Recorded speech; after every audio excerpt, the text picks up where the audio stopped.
उत्तिष्ठ भैरवस्वामिन् काशिकापुरपालक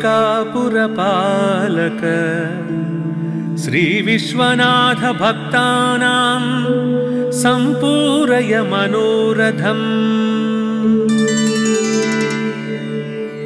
स्नानाय गाङ्गसलिलेध समर्चनाय विश्वेश्वरस्य बहुभक्तजना उपेताः श्रीकालभैरवलसन्ति भवन्निदेशम्। उत्तिष्ठ दर्शय दशां तव सुप्रभातम्। यागव्रतादि बहुपुण्यवशं यथा त्वम् पापात्मनामपि तथा सुगति प्रदासी। कारुण्यपूरमयि शैलसुता सपत्नीम् आतर्भगीरथसुते तव सुप्रभातम्।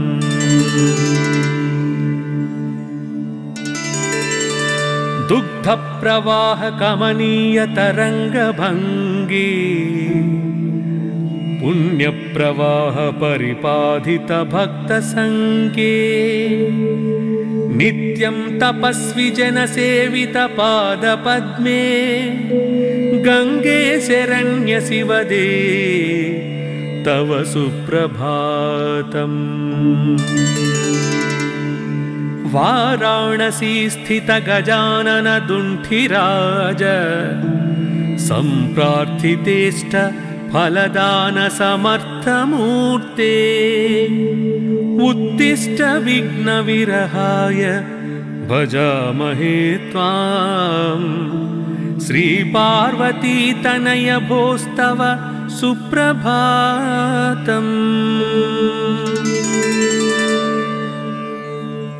पूजास्पद प्रथममेव सुरेषु मध्ये सम्पूर्णे कुशल भक्त मनोरथानाम्। गीर्वाण वृंद परिपूजित पादपद्म संजायतां गणपते तव सुप्रभातम्। कात्यायनी प्रमथनाथ शरीर भागे भक्ताली गीत मुखरी कृतपाद पद्मे।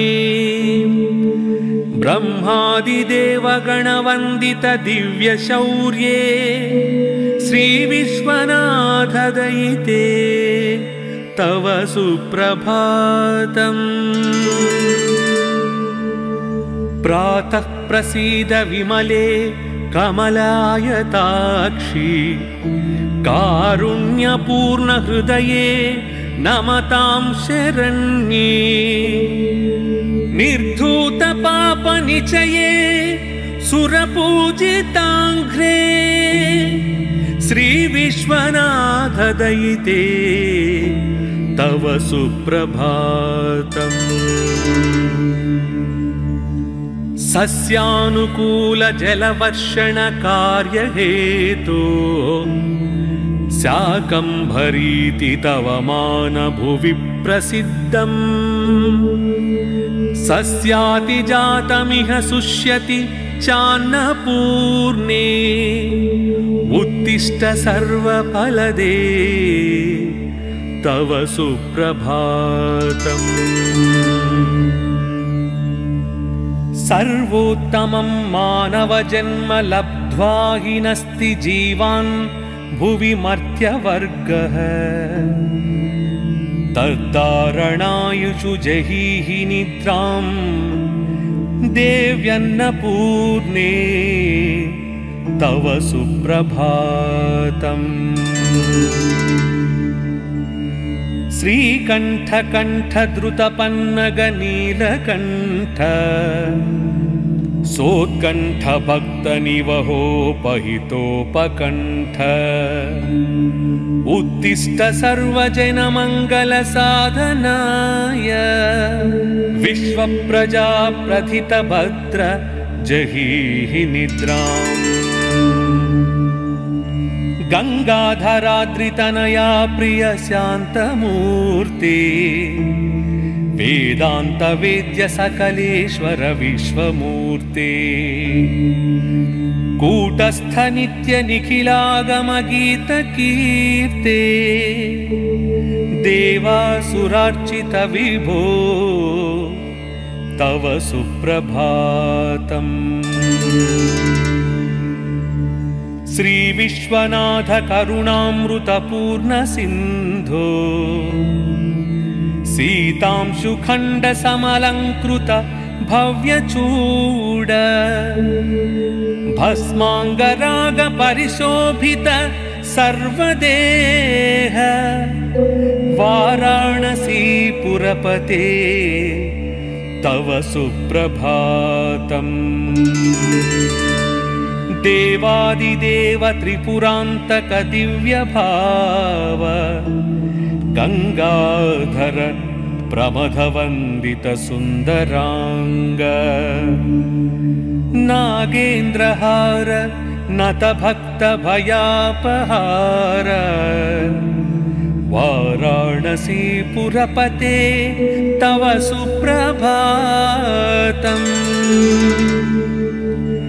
वेदांत शास्त्र विशदीकृत दिव्यमूर्ति प्रत्यूष काल मुनिपुंगव गीतकीर्ते त्वय्यर्पितार्जित समस्त सुरक्षणस्य वाराणसी पुरपते तव सुप्रभातम्।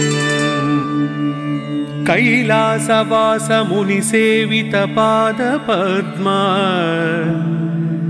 गंगाजलौघ परिषिक्त जटाकलाप वाचामगोचर विभो जटिल त्रिनेत्र वाराणसी पुरपते तव सुप्रभातम्।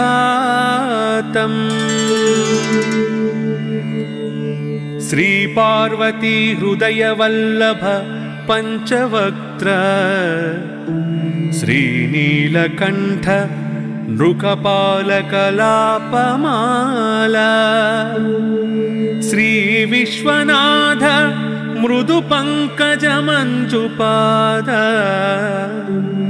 श्री काशिका पुरपते तव सुप्रभातम्। काशी त्रितापहरणी शिवसद्मभूता शर्मेश्वरी त्रिजगतां सुपुरीषु हृद्या विद्याकलासु नवकौशलदानशीला श्रीकाशिका पुरपते तव सुप्रभातम्। श्री विश्वनाथ तव पादयुगं स्मरामि गंगा मघापहरणीं शिरसा नमामि वाचन्तवैव यशसा नघभूषयामि वाराणसी पुरपते तव सुप्रभातम्। नारीनतेश्वरयुतं निजचारुरूपं स्त्रीगौरवं जगति वर्धयितुं तनोषि गंगां हि धारयसि मूर्ध्नि तथैव देव वाराणसी पुरपते तव सुप्रभातम्। त्वमेव माता च पिता त्वमेव त्वमेव बन्धुश्च सखा त्वमेव त्वमेव विद्याद्रविणं त्वमेव त्वमेव सर्वं मम देव देव। ॐ मङ्गलं भगवान् शम्भो मङ्गलं वृषभध्वज मङ्गलं पार्वतीनाथ मङ्गलं भक्तवत्सल।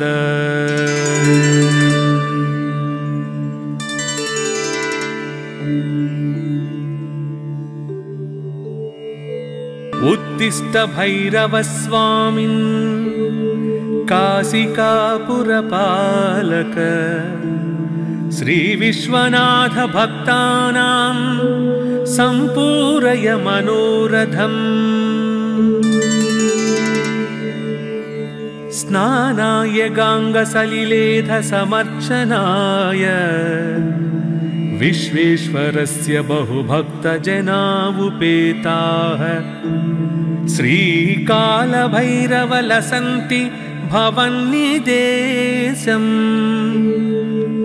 उत्तिष्ठ दर्शय दशां तव सुप्रभातम्। यागव्रतादि बहुपुण्यवशं यथा त्वम् पापात्मनामपि तथा सुगतिप्रदासी। कारुण्यपूरमयि शैलसुता सपत्नीम् आतर्भगीरथसुते तव सुप्रभातम्।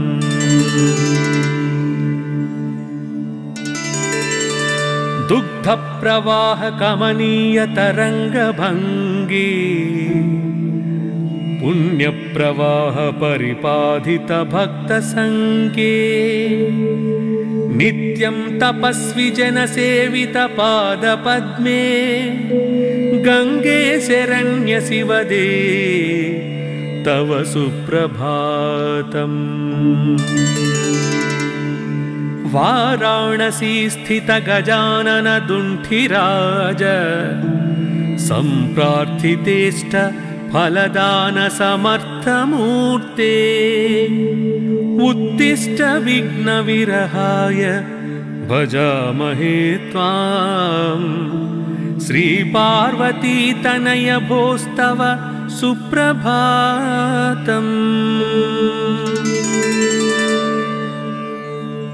पूजास्पद प्रथममेव सुरेषु मध्ये संपूर्णे कुशल भक्त मनोरथानाम्। गीर्वाण वृंद परिपूजित पादपद्म संजायतां गणपते तव सुप्रभातम्। कात्यायनी प्रमथनाथ शरीर भागे भक्ताली गीत मुखरी कृतपाद पद्मे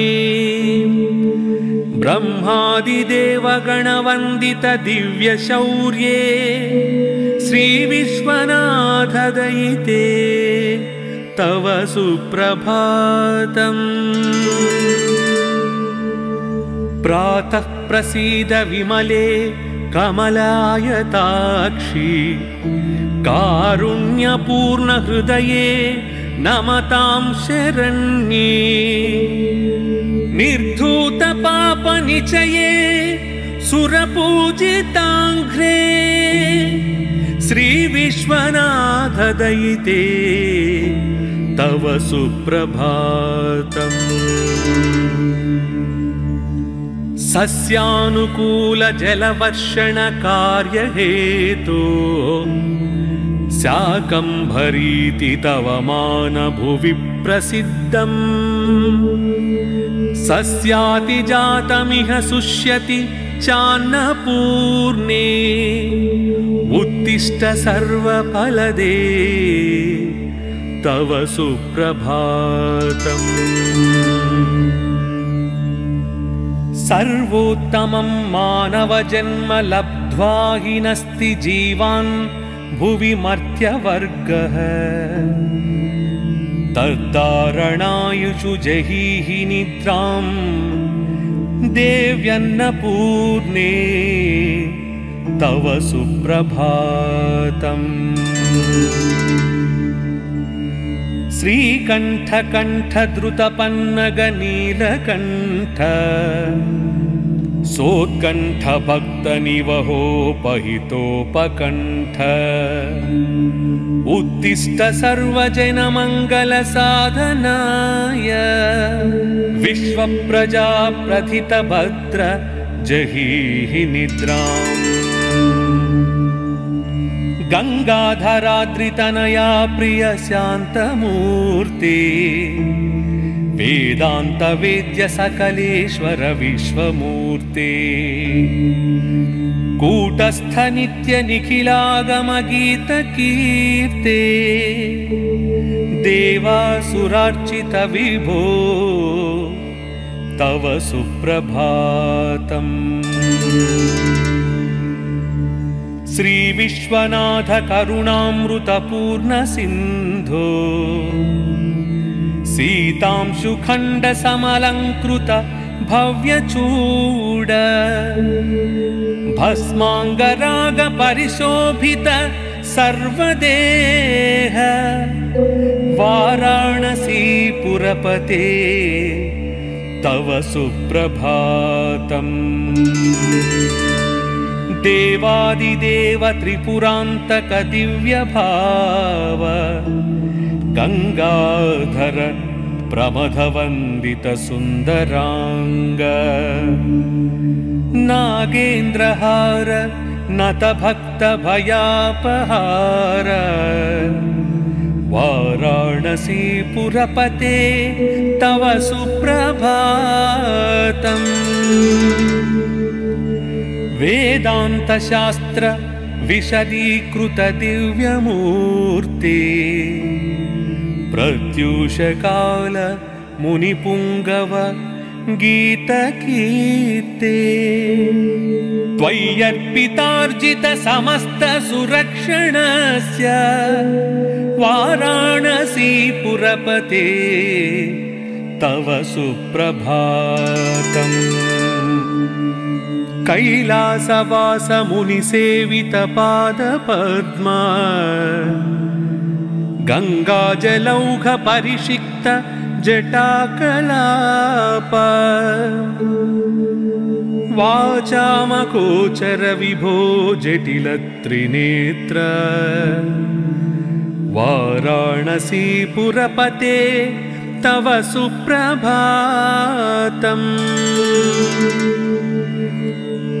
श्री पार्वती हृदय वल्लभ पंचवक्त्र श्रीनीलकंठ नृकपालकलापमाला श्री विश्वनाथ मृदु पंकज मंजुपाद श्री काशिका पुरपते तव सुप्रभातम्। काशी त्रितापहरणी शिवसद्मभूता शर्मेश्वरी त्रिजगतां सुपुरीषु हृद्या विद्याकलासु नवकौशलदानशीला श्रीकाशिका पुरपते तव सुप्रभातम्। श्री विश्वनाथ तव पादयुगं स्मरामि गंगा मघापहरणीं शिरसा नमामि। वाचन्तवैव यशसा नघभूषयामि वाराणसी पुरपते तव सुप्रभातम्।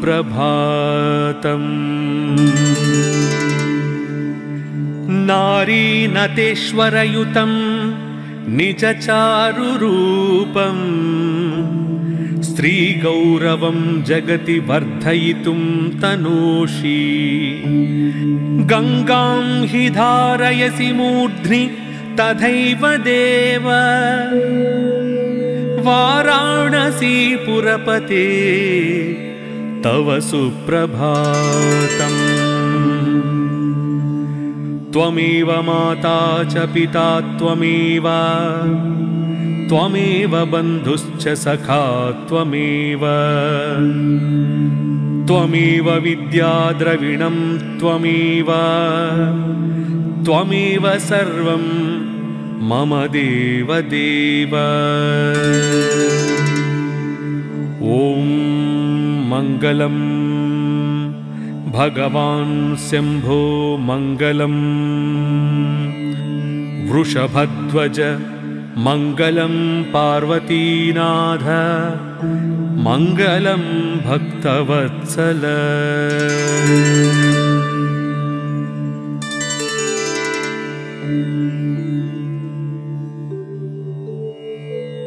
उत्तिष्ठ भैरवस्वामिन् काशिकापुरपालक श्रीविश्वनाथ भक्तानां सम्पूरय मनोरथम्।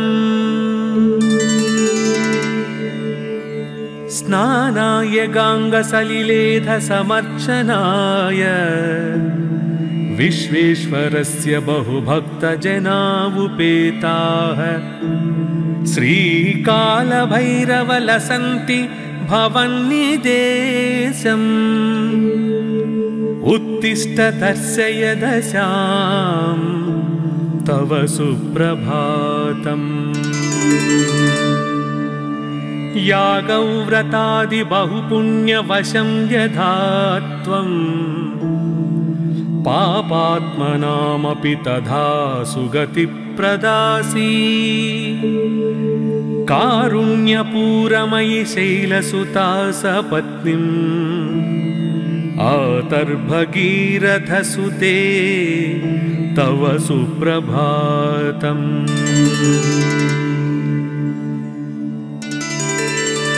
दुग्धप्रवाह कमनीय तरंगभंगी पुण्यप्रवाह परिपाधित भक्तसंगे नित्यं तपस्वी जनसेवित पादपद्मे गंगे शरण्य शिवदे तव सुप्रभातम्। वाराणसी स्थित गजानन दुण्ठिराज सम्प्रार्थितेष्ट फलदान समर्थमूर्ते उत्तिष्ठ विघ्न विरहाय भजामहे त्वाम्।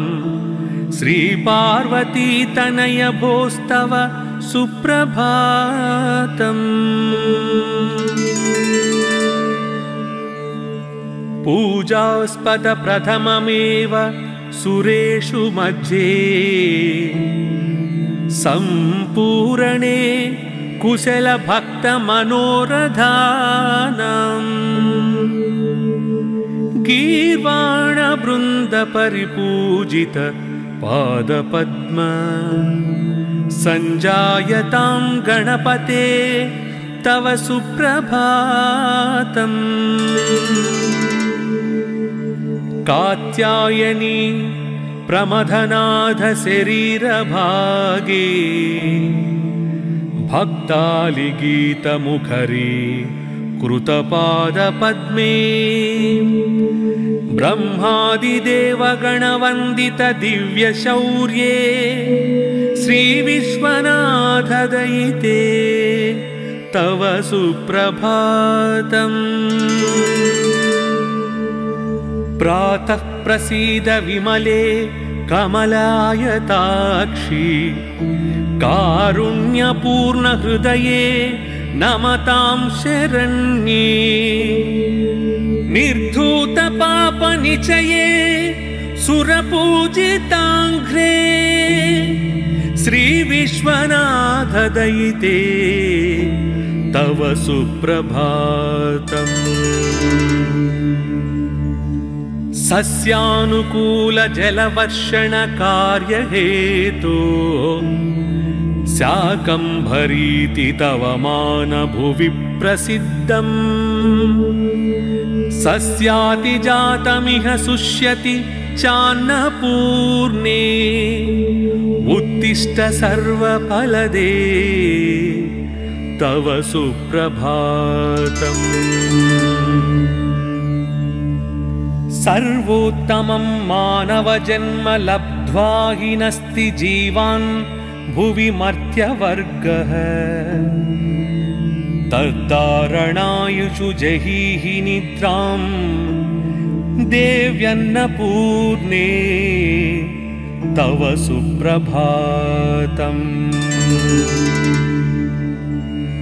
श्रीकण्ठकण्ठद्रुतपन्नगनीलकण्ठ सोत्कण्ठभक्तनिवहोपहितोपकण्ठ उत्तिष्ठ सर्वजनमङ्गलसाधनाय विश्वप्रजाप्रथितभद्र जहीहि निद्राम्। गंगाधराद्रितनया प्रिय शान्तमूर्ति वेदांत वेद्य सकलेश्वर विश्वमूर्ति कूटस्थ नित्य निखिलागम गीत कीर्ते देवासुरार्चित विभो तव सुप्रभातम्। श्री विश्वनाथ करुणामृतपूर्ण सिंधो सीतांशुखंड समलंकृत भव्यचूड भस्मांगराग परिशोभित सर्वदेह वाराणसी पुरपते तव सुप्रभातम्। देवादिदेव त्रिपुरांतक दिव्य भाव गंगाधर प्रमथवंदित सुंदरांग नागेन्द्रहार नत भक्त भयापहार वाराणसी पुरपते तव सुप्रभातम्। वेदांत शास्त्र विशदीकृत दिव्यमूर्ति प्रत्यूष काल मुनिपुंगव गीतकीर्ते त्वय्यर्पितार्जित समस्त सुरक्षणस्य वाराणसी पुरपते तव सुप्रभातम्। कैलासवास मुनिसेवित पादपद्मा गंगाजलौघ परिषिक्त जटाकलाप वाचामगोचर विभो जटिल त्रिनेत्र वाराणसी पुरपते तव सुप्रभातम्।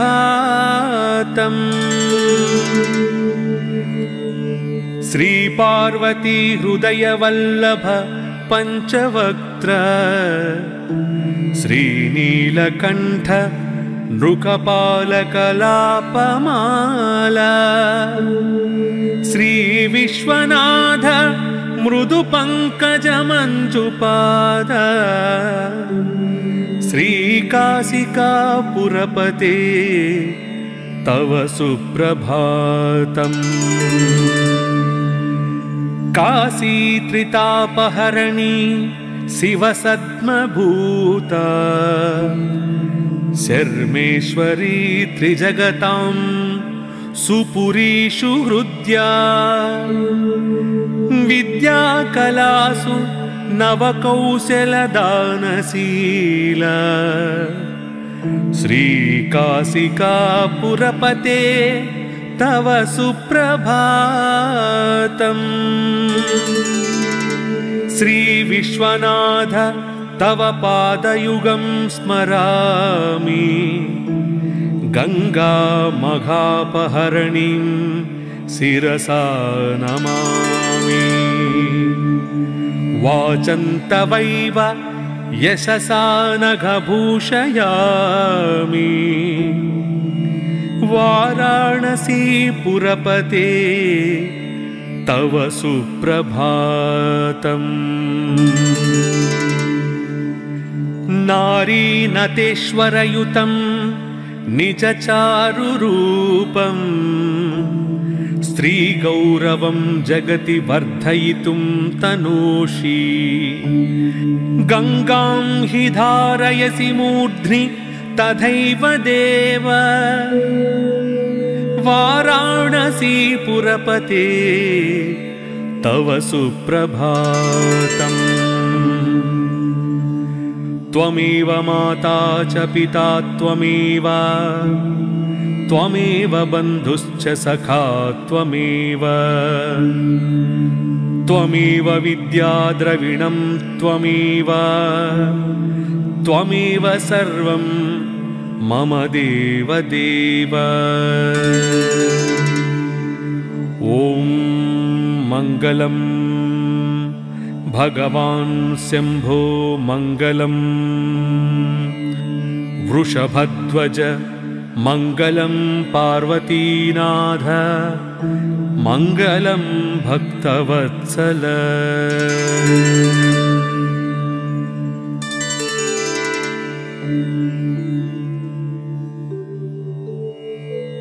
उत्तिष्ठ भैरवस्वामिन् काशिकापुरपालक श्रीविश्वनाथ भक्तानां सम्पूरय मनोरथम् स्नानाय गाङ्गसलिलेध समर्चनाय विश्वेश्वरस्य बहुभक्तजना उपेताः श्रीकालभैरवलसन्ति भवन्निदेशम् उत्तिष्ठ दर्शय दशां तव सुप्रभातम् यागव्रतादि बहुपुण्यवशं यथा त्वम् पापात्मनामपि तथा सुगति प्रदासी कारुण्यपूरमयि शैलसुता सपत्नीम् आतर्भगीरथसुते तव सुप्रभातम्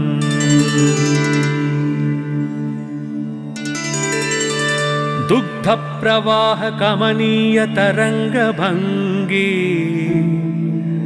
पुण्यप्रवाह परिपाधित भक्तसङ्गे नित्यं तपस्वी जनसेवित पादपद्मे गंगे शरण्य शिवदे तव सुप्रभातम् वाराणसी स्थित गजानन दुण्ठिराज सम्प्रार्थितेष्ट फलदान समर्थमूर्ते उत्तिष्ठ विघ्न विरहाय भजामहे त्वां श्री पार्वती तनय भोस्तव सुप्रभातम्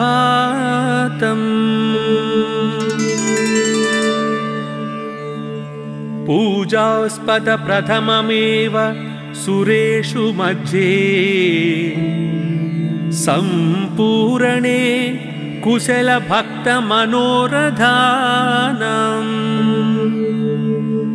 गीर्वाण वृंद परिपूजित पादपद्म संजायतां गणपते तव सुप्रभातम् कात्यायनी प्रमथनाथ शरीर भागे भक्तालिगीत मुखरी कृतपाद पद्मे ब्रह्मादिदेवगणवन्दित दिव्यशौर्ये श्रीविश्वनाथ दयिते तव सुप्रभातम्। प्रातः प्रसीद विमले कमलायताक्षी कारुण्यपूर्ण हृदये नमतां शरण्ये। निर्धूत पाप निचये सुरपूजिताङ्घ्रे श्री विश्वनाथ दयिते तव सुप्रभातम्। सस्यानुकूल जलवर्षण कार्यहेतो शाकम्भरीति तव मानभुवि प्रसिद्धम्। सस्यातिजातमिह शुष्यति चान्नपूर्णे उत्तिष्ठ सर्वफलदे तव सुप्रभातम्। सर्वोत्तमं मानवजन्म लब्ध्वा हि नस्ति जीवान् भुवि मर्त्यवर्गः। तद्धारणायुषु जहीहि निद्रां देव्यन्नपूर्णे तव सुप्रभातम्।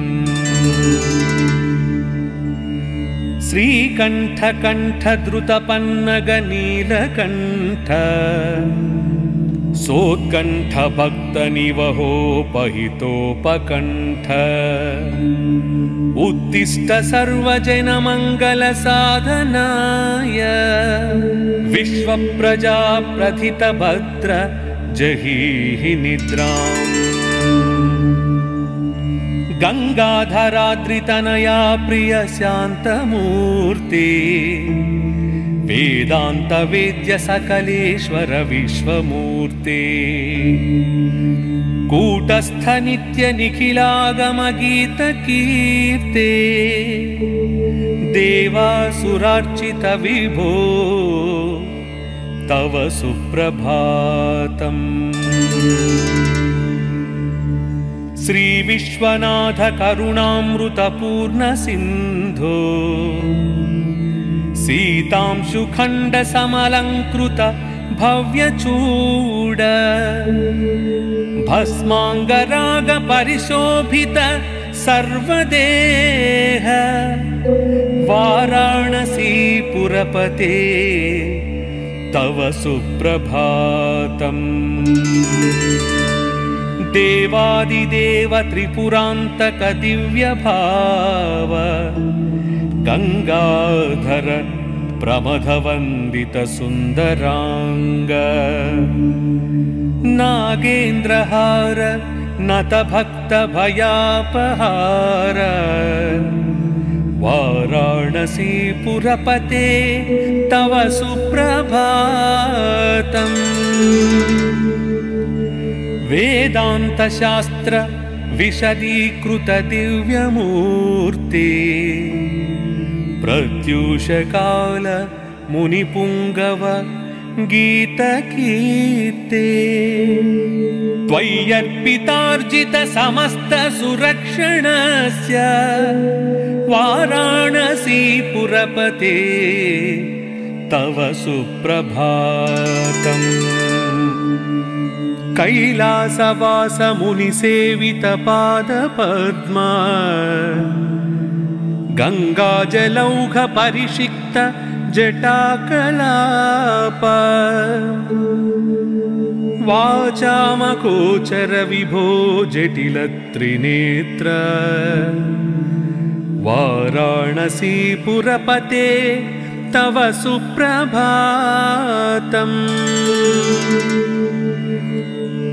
श्री पार्वती हृदय वल्लभ पंचवक्त्र श्रीनीलकंठ नृकपालकलापमाला श्री विश्वनाथ मृदु पंकज मंजुपाद श्री काशिका पुरपते तव सुप्रभातम्। काशीत्रितापहरणी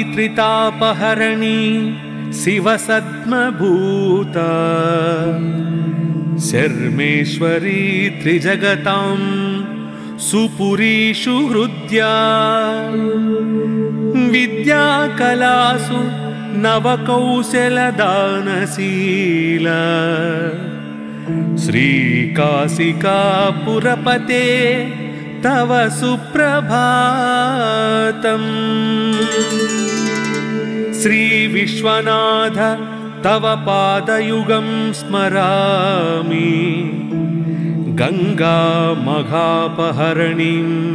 शिरसा नमामि।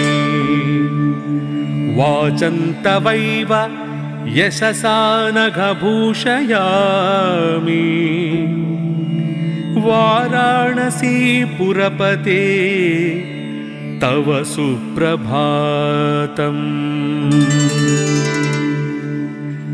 नारीनतेश्वरयुतं निजचारुरूपम् स्त्रीगौरवं जगति वर्धयितुं तनोषि। गङ्गां हि धारयसि मूर्ध्नि तथैव देव वाराणसीपुरपते तव सुप्रभातम्। त्वमेव माता च पिता त्वमेव त्वमेव बन्धुश्च सखा त्वमेव त्वमेव विद्याद्रविणं त्वमेव त्वमेव सर्वं मम देवदेव। ॐ मङ्गलं भगवान् शम्भो मङ्गलं वृषभध्वज मङ्गलं पार्वतीनाथ मङ्गलं भक्तवत्सल।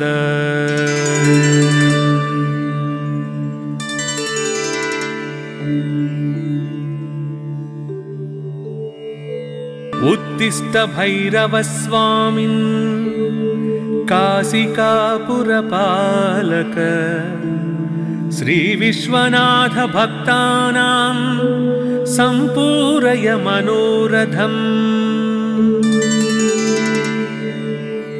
स्नानाय गाङ्गसलिलेध समर्चनाय विश्वेश्वरस्य बहुभक्तजना उपेताः श्रीकालभैरवलसन्ति भवन्निदेशम्। उत्तिष्ठ दर्शय दशां तव सुप्रभातम्। यागव्रतादि बहुपुण्यवशं यथा त्वम् पापात्मनामपि तथा सुगतिप्रदासी। कारुण्यपूरमयि शैलसुता सपत्नीम् आतर्भगीरथसुते तव सुप्रभातम्।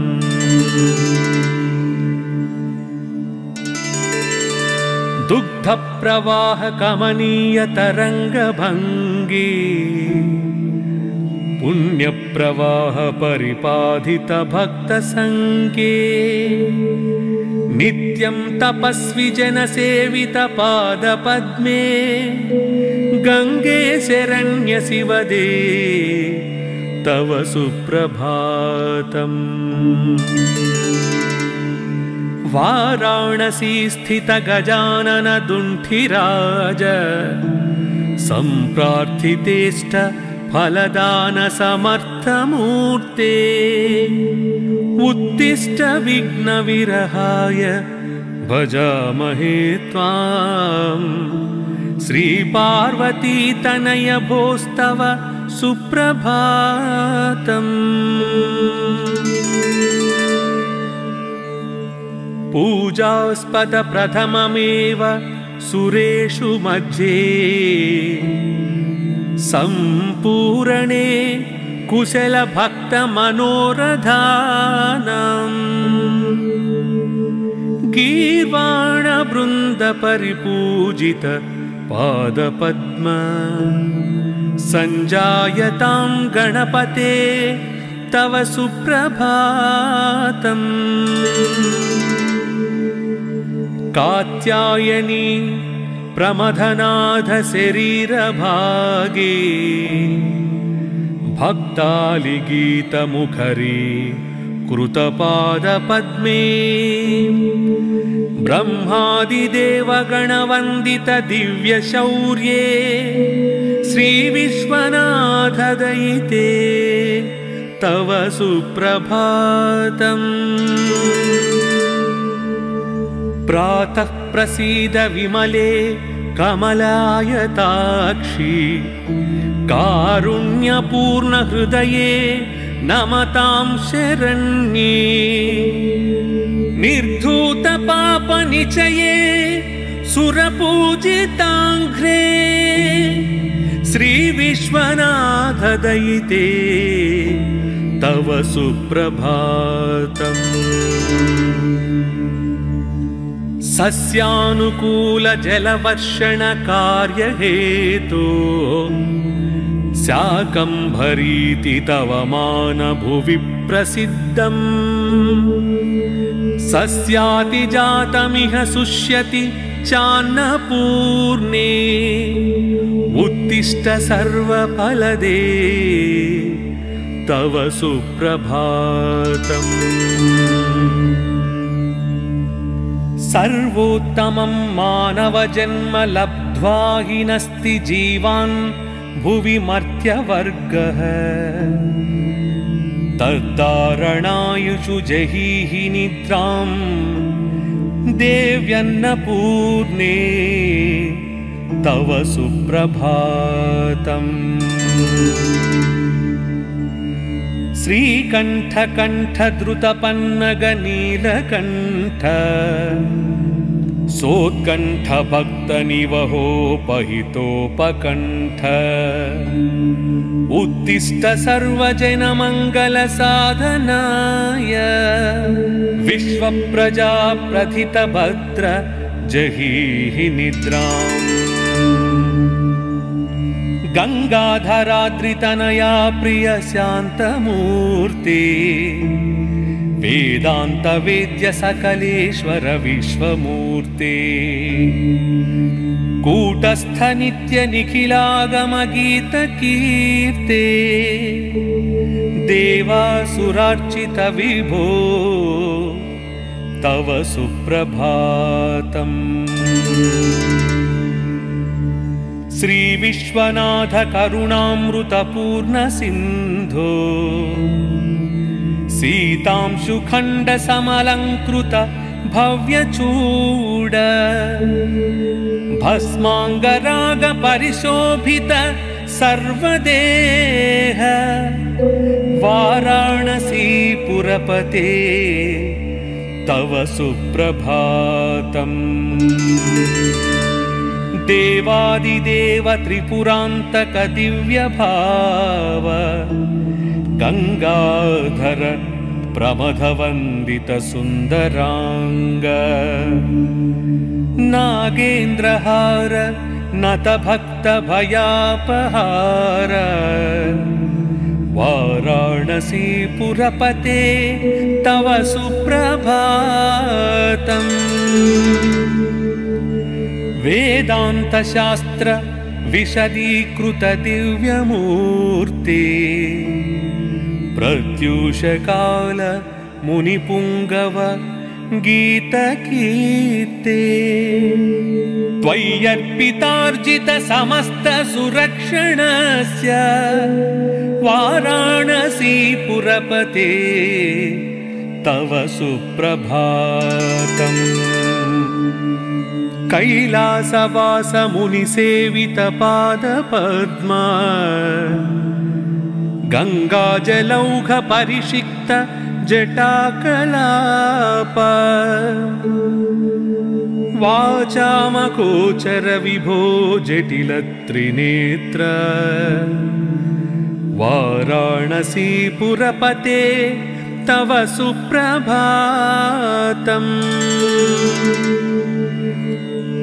श्रीपार्वती हृदयवल्लभ पञ्चवक्त्र श्रीनीलकण्ठ नृकपालकलापमाला श्रीविश्वनाथ मृदुपङ्कजमञ्जुपाद श्रीकाशिकापुरपते तव सुप्रभातम्। काशीत्रितापहरणी शिवसद्मभूता शर्मेश्वरी त्रिजगतां सुपुरीषु हृद्या विद्याकलासु नवकौशलदानशीला श्रीकाशिकापुरपते तव सुप्रभातम्। श्रीविश्वनाथ तव पादयुगं स्मरामि गङ्गामघापहरणीं शिरसा नमामि। वाचन्तवैव यशसा नघभूषयामि वाराणसीपुरपते तव सुप्रभातम्। नारीनतेश्वरयुतं निजचारुरूपं स्त्रीगौरवं जगति वर्धयितुं तनूषि गङ्गां हि धारयसि मूर्ध्नि तथैव देव वाराणसीपुरपते तव सुप्रभातम्। त्वमेव माता च पिता त्वमेव त्वमेव बन्धुश्च सखा त्वमेव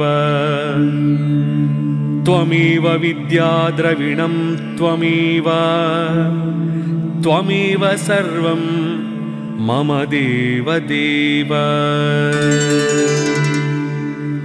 ॐ मङ्गलम् भगवान् शम्भो मङ्गलम् वृषभध्वज मङ्गलं पार्वतीनाथ मङ्गलं भक्तवत्सल।